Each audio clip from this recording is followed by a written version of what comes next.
We encourage you, and actually just recommend and suggest, that you read this book before the Art with the Heart time. As you're reading the book, you want to also take the time to not only talk about how painted paper is created and how you can make unique pieces of paper in ways that you might not have thought of, and they're all going to look different, but also what collage is and how an artist collages stuff. The very first day for this lesson is a lot of paint. Each student is going to paint 3 pieces of paper on their own. So you can imagine how much needs to happen within that one station to get all the students done with painting all of their papers. When I see these, I think of fire, don't you? And fire is warm, isn't it? Yeah. So these are warm colors. These over here, the blue and purple and green, they are called cool colors. So what is cool? Like cool? That's made up of these colors. Blue. Igloos, maybe? What else? Ice. Ice? What else? Igloo? Water. Water. Yeah, water is cool and it's made up of these colors. You want to really help them to understand how these pictures were made. You can talk about how the water changes color when it goes from calm sea to rough sea, and thinking about just things other than what we're actually doing with this lesson, but is in art everywhere. So when you're making your waves, I want you to make a wave. Use your finger in the air and show me what would a wave look like if I were making a wave. It would be up and down. It would be straight across. It would be up and down, right? And would it go from top to bottom, or would it go from side to side? Side to side. So I want you to make waves using watercolors that we just talked about, and you can use more than one color. And for this, I combined 2 colors. To do the background? Yeah. What colors? Blue and a kind of purple.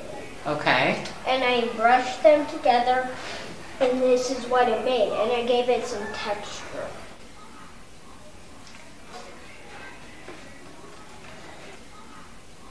It's a nice time to point out and reinforce their knowledge of the horizon line.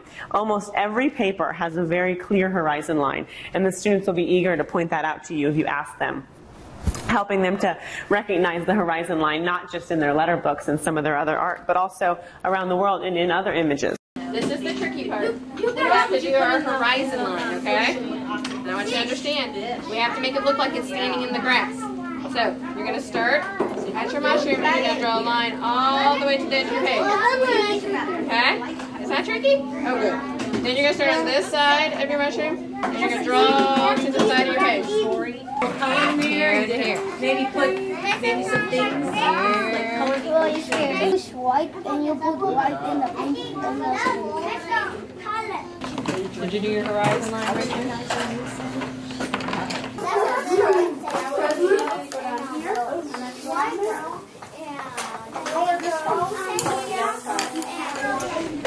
In addition to pointing out all the standard stuff that you do when you read with students, you can start by asking the students, how do you think this was made? How do you think the artist created this color on the paper? Look at this lion's hair. Do you see how they're all going in one direction? We're going to try to do that on our lion's face. Now watch Miss Tabela. I don't have my colored pen. I can't use the colored pencil on here, so I'm going to have to use a black marker. But I would probably choose maybe one of the colors that you guys already picked out. Like Dylan said, there's a little bit of white, or there's a little bit of golden yellow, there's a little bit of orange, there's a little bit of black. I would use one of those colors, and I would try to make all of the lines go in the same direction. But look here, is it okay for them to kind of change direction? Yeah, I can change direction with my lines, but I want to keep them going together. Good job, Dylan. I like how you're making all those lines kind of stay together. And I want you to use more than one color. Let's think about using 3 colors on our lions first. You used blue already. What else did you add to it? That one?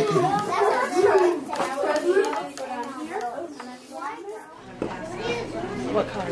Yellow. Then I want you to make some lines in the grass. Use that one? No, I'm doing it like this one. Right outside the real grass. It makes it look more like grass. I did it like this. Give me purple. I can I'm doing it this way. So do you think you learned something from doing this artwork? What did you think you learned? I learned how to do different techniques, and I learned how to make like texture on papers. I think you did. I learned shapes, cutting out, how to make shapes, and all of that fun stuff that you can do in art. You can do whatever in art. You can make a map out of art. You can make anything You with can. your own